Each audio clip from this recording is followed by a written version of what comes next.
Only 2 out of 5 young people are thought to have voted at the last general election. So why is that, and what can we do about it?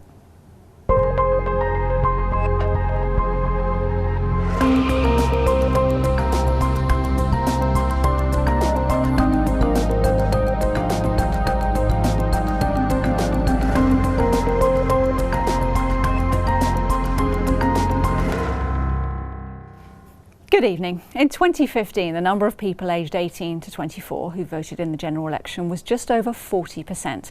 That compares to 2 out of every 3 people in the population as a whole. Estimates of young people voting in the EU referendum were mixed, with some suggesting it was as low as 36%. We went out to speak to young people in Norwich about whether they'll be voting this time around. It's important to vote. I mean, women have earned the right to vote, so I'm going to vote. We're all supposed to have our own view and opinion and impact on the way that our society's run, so of course everyone should vote. I'm not voting. Why? I just don't really feel there's much point. Why?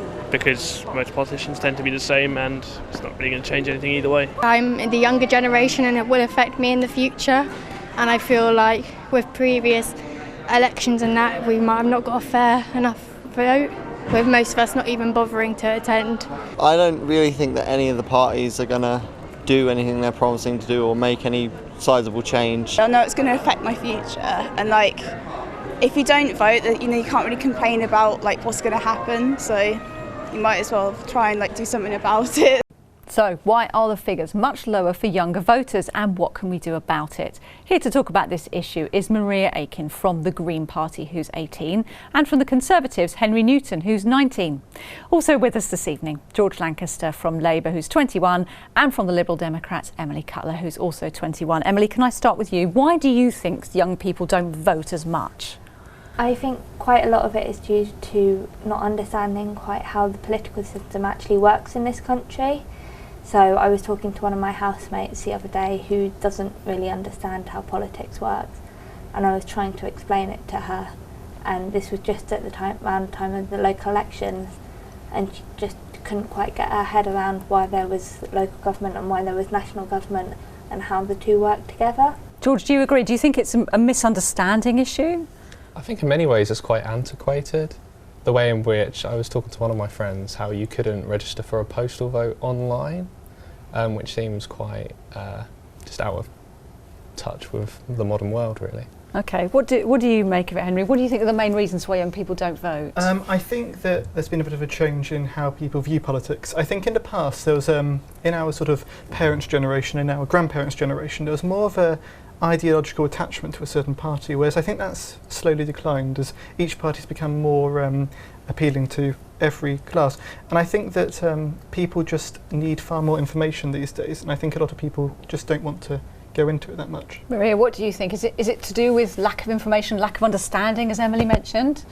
So it's, as Emily was saying, I think it is due to lack of understanding, but also I think it's more to do with the politicians' fault. I think they are targeting too many of their policies towards the older generation. I feel like we should be actually trying to get more policies seen for the younger people, and I think that they need to be actually having their voice heard more and more instead of just focusing on the older generation. Has political engagement changed over the last few years? I mean, say since Brexit or around Brexit, are people now more engaged or less? I think a lot of people have become more willing to listen to politicians when they try and show that they're more in touch with voters and try and communicate their message better. Because I think this election will be particularly important for politicians to come out and make it very clear what they stand for and why they can be trusted. But I think the figures for young people actually registering to vote are very high at the moment, but I have a feeling that the turnout for this election will just generally be very low. Because people are fed up of elections? Because there's almost a clear, people think they know who's going to win. OK, because the Conservatives are ahead in the polls. Yeah, and it's by a long margin. So it's people don't see the point to a certain extent. They're like, oh, what is my vote going to do to a certain extent?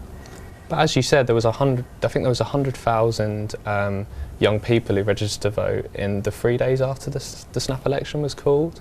And every day Labour is bridging slightly closer in the polls, and as we know in politics you can't ever assume what's going to happen, so I think it's quite a negative attitude perhaps to take, to assume that no one's going to come out and vote. We've got to show them why they should. Okay, all right. Well, the way that we register to vote has changed recently, meaning that everyone now has to register individually rather than one person doing it on behalf of the whole House. So could new technology inspire and help register new voters, which could improve turnout? We asked Dr. Chris Hanretti from the University of East Anglia.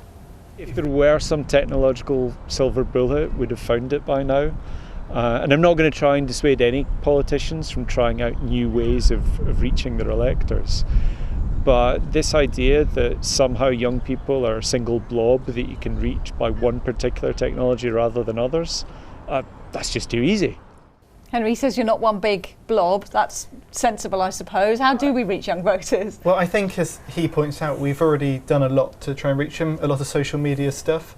It's also very easy to register to vote now. I got some of my housemates to do it the other day, and it only took about 4 or 5 minutes. So was that online, or did they have to go? That was online, yes. So it's a very simple process. It takes about, as I say, 4 or 5 minutes. So it doesn't take long, but unfortunately, there still aren't enough people doing it. I think it's one of those situations that gets to poll day and they're busy, they just haven't got time to go out and vote, and I think that's a real shame, really. Is that what you're noticing as well, Maria, that actually when it comes to polling day, that's the point at which people don't actually follow through? I'd agree that is actually becoming the case more and more. But in the Green Party, we do believe actually maybe we shouldn't actually be having polling day on a Thursday. Yes, okay, we have the traditions of, okay, maybe people thought on Fridays people might not, they just got that being paid, so I think maybe they're not quite in maybe a state of mind to be able to go and vote. But I think maybe possibly as a different day we'll actually be able to encourage more people to actually go and vote. So I think the French vote on Sundays, don't they? Yes, they do. Yes. Yeah, and like at the moment it's right in the middle of our exam season as well at university. So the university's exam season ends the week after polling day, so my last exam, for instance, is actually on polling day. And what kind of impact will that have, do you think? That will reduce turnout significantly, because students will be, well, for the student population, because obviously not all 18 to 25-year-olds are students, but it will, students are going to be stressed about their exams and they will forget. So, like, personally, I've gone and applied for a postal vote, but as George said earlier, you have to go and print it off, sign it, post it. Why can't that just be online? When registering to vote it doesn't make much sense. What about voting online? Is that something that you're in favour of? Would that be a good long-term plan?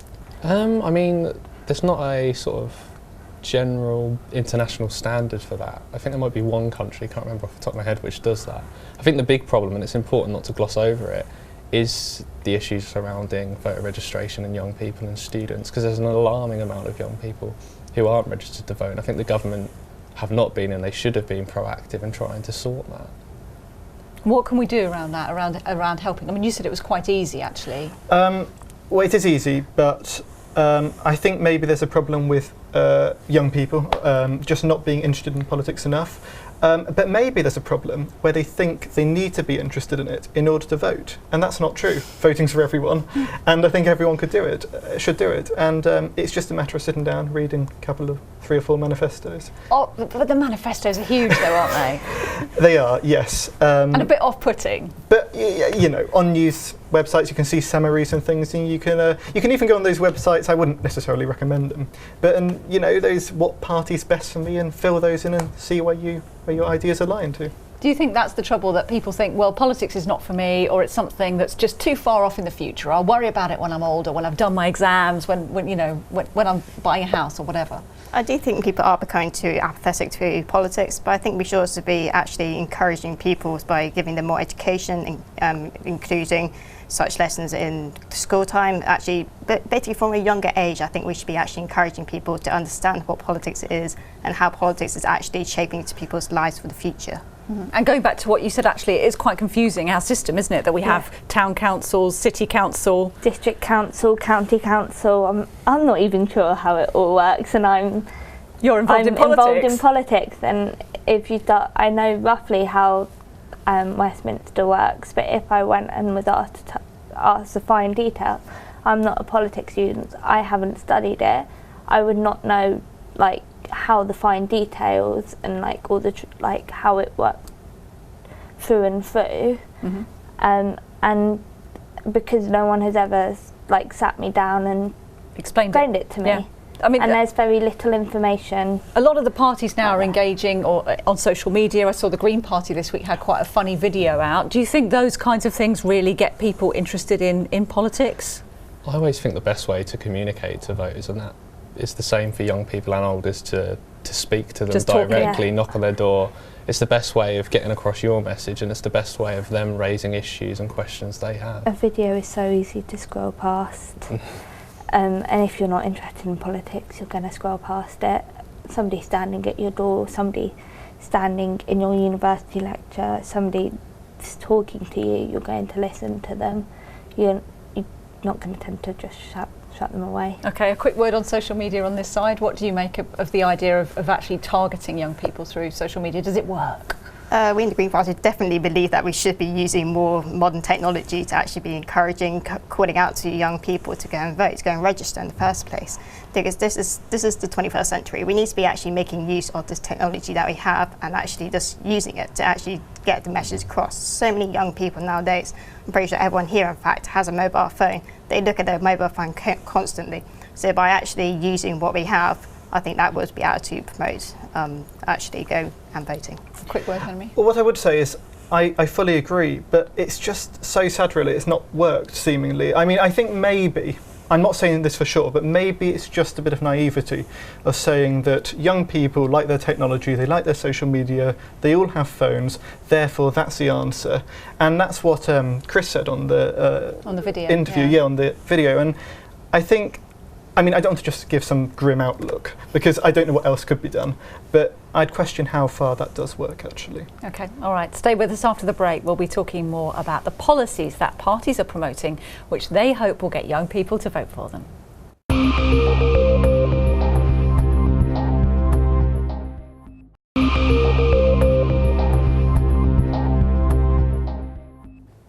Welcome back. Tonight we're talking about how to get more young people to vote. On the panel this evening from the Green Party, Maria Aickin and Henry Newton from the Conservatives. Also with us this evening from Labour, George Lankester, and from the Liberal Democrats, Emily Cutler. We'll hear more from my guests in a moment. But first, one of the main complaints from many young people is that mainstream political parties focus too much on older voters, with issues like inheritance tax and the triple lock, which protects the value of the state pension. So why do they do that? Dr. Chris Hanratty again. I mean, I think if I were advising a party, I would say go where the votes are. I think that young people do lose out because they don't vote at the same rates that other age groups do. But I think that's the responsibility of that age group to do otherwise. I mean, decisions are made by those who turn up. And if you don't turn up, if your voice is not heard, then it's difficult for you to complain after the fact. So is that part of the sort of a vicious cycle that perhaps young people don't vote and then they feel disenfranchised and then they don't vote even more? Is that what's going on? I definitely think so. I think for too long politicians haven't spoken to young people, and I think the manifesto that we released yesterday shows very clearly that Labour is talking to young people. The way in which we want to introduce a living wage of £10 an hour, for example, for all ages. There's no reason why a 16-year-old should get half the wage that a 26-year-old does for doing the same job. Okay, and that's a policy Conservatives have been looking as well at, about living wage. Yes, we have pledged to raise the minimum wage to £9, which was originally by the end of the Parliament that's now been dissolved, but it will continue in the future. And also they have pledged to keep it up with average wages, so it will continue to increase, it won't reduce in real terms. And apart from that, I mean, the Conservatives are creating a strong economy that provides jobs, that provides opportunities, and that's really what young people will be affected by most. It will decrease in real terms because at the moment inflation is higher than wage inflation because the pound has fallen because of Brexit. So I think a massive issue for young people is Brexit, and the Liberal Democrats are committed to staying in the single market, And I think that is a massive selling point for us. It's one of the reasons, like I joined in 2014, but it's one of the reasons that it's what I say to my friends, look what we're doing. It's one of the reasons we've gained so many members in the last year. And most of them a second are young referendum on the terms of the deal. We want to give the voice back to the people. The people made the decision to leave. They should have the decision on whether the deal is good enough for them. All right, let's ask Maria, what are the key, we've talked about wages, we've talked a little bit about Brexit. Are those the issues that you think matter to your voters, your potential voters? Yes, to an extent I would agree they're very important, definitely. But I also feel like 16, 17-year-olds being able to give them the right to vote. We think this is such an important thing because this is about their future. It's about what's actually going to be affecting them in the future. So by not allowing them to vote, it's just shameful, should we say? Because, for example, up in Scotland, in the Scottish referendum, they obviously allowed 16, 17-year-olds to vote. So I don't see why we are basically denying these rights to these other young people. Because at 16, 17, you can start paying your taxes, you can join the army. You're allowed all these rights. So I think we should be allowed to actually give them the right to vote on what they're actually happening to their money, for example. Okay, so whether or not it's in your manifesto, I'm going to ask you whether you think it's a good idea. Is it a good idea, 16, 17-year-olds to vote? I think it's something which should be looked at. Personally, I'm against it, but that's a personal view. It's not a party view. Why are you against it? I'm against it because I think 16 is too young. It used to be 21, which I agree is too old, but I think 18 is a good middle point. Okay, what do you think, George? Is it a good idea, 16 and 17-year-olds to vote? I think it is, and as Maria said, that there's so many things you can do at 16, but you can't vote, and which is quite bizarre. And the EU referendum is a good example of that, because 16 and 17-year-olds were denied the right to vote. They're going to have to live the longest with that decision, and it overwhelmingly statistics show that they probably would have backed Remain and not the decision to leave. And they could vote in the Scottish referendum, couldn't they? What's your thought on that, briefly? The Liberal Democrats' policy was to support 16 to 17-year-olds to vote. We championed it in the House of Lords. Unfortunately, it was blocked by the Conservative Lords, which I believe David Cameron did later regret, especially after the way the referendum deal went. All right, let's talk about some other policies as well. There's another policy being discussed from Labour, which is to scrap tuition fees. Can Labour deliver on that, do you think, if they get into power? Absolutely. And will it be a vote winner? Absolutely. The manifesto yesterday, everything was fully costed. And it's important that students aren't put off going into higher education by their parental income. And another important thing aside from tuition fees is bringing back maintenance grants, bringing back EMA for sixth formers. Educational maintenance allowance, so that was like a grant that you got to help you pay for your transport and things like that. Just because you come from a more privileged background, that doesn't mean you should be in a more privileged position towards going into education. Okay, well I'm guessing you're going to say it can't be afforded. Well, partly that, yes, but I don't actually think that tuition fees deter people from going to university. It's often called a loan, and in a sense it is a loan that you have to pay it back and you're lent money. But the loan conjures up other ideas, such as having to repay certain amounts at certain times, having to have a good credit rating in order to get it. The point is, anyone who wants to go to university, the age of 18 or 19, can go. They can get a loan, and it's not based off their parents' income at all. So the idea that it deters people from poorer backgrounds from going to uni isn't true. Having a 50 grand debt in the future does put off and does deter people from less privileged backgrounds into going into higher education. But you did introduce tuition fees in the first place, though, under the Tony Blair government back in 1998. And then you did triple them again while he was in power, after saying he wasn't going to do that. So yeah. And they increased again under the coalition government, which was a Conservative and Liberal coalition, so it's all very difficult. I mean, you're about to go to university. Where do you stand on fees? How would you like things to change? Personally, I stand with the Green Party and, in this case, Labour. We think we should just scrap tuition fees. We should not be having to, after we have discovered, actually have these debts in the future. It is not appetising, and people just can't afford to be paying off these debts in the future. What are your friends and colleagues saying about it? I mean, is that the general feeling? Because I suppose there is a worry that it can't be afforded. Someone's got to pay for it somehow.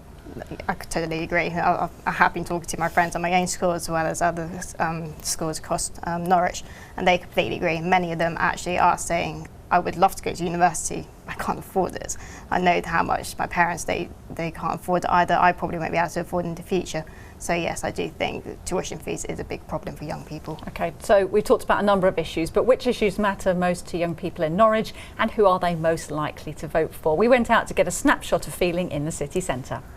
I'm going to vote Conservative in the general election because I think Theresa May is quite a strong leader, and I've voted Conservative before. It's quite a safe vote, I feel. Probably going to go with Jeremy Corbyn, simply because I think we need to see some positive changes rather than a lot of the very negative and very kind of elitism focused. I'm going to vote Lib Dem because I've never voted Conservative before. Normally vote Labour, but I'm just not really happy how the Labour Party is right now, and I think Lib Dem are really a studenty party. Okay, so lots of different thoughts there. Do we think that actually people tend to vote how their parents did, or are we quite independent about that? I think less and less they do. I think, I know we're talking about young people not voting, but I actually think young people are also good at forming their own opinion. And it's more and more, it's not just about ideology, I would say. It's about the, sorry to quote this cliche, but it's about the strong leadership you want. And as the first lady in that interview pointed out, the Conservatives are offering strong and stable leadership under Theresa May. And I don't. But they've come under a lot of criticism for keep repeating that phrase. It's true though, that's why they keep repeating it. What we don't want is a coalition of chaos on the other side, where we have Jeremy Corbyn, who people don't trust, the Lib Dems who are quite weak, the Greens who are quite weak as well. It's the Conservatives who are the ones who can offer leadership. I need to let them all respond to that. Come on then, Jeremy Corbyn's weak apparently. I think the polls show that the more we talk about our policies and the less attention is paid to false sort of information which is put out by the media. We focus more on policies that voters are coming around to what we're saying.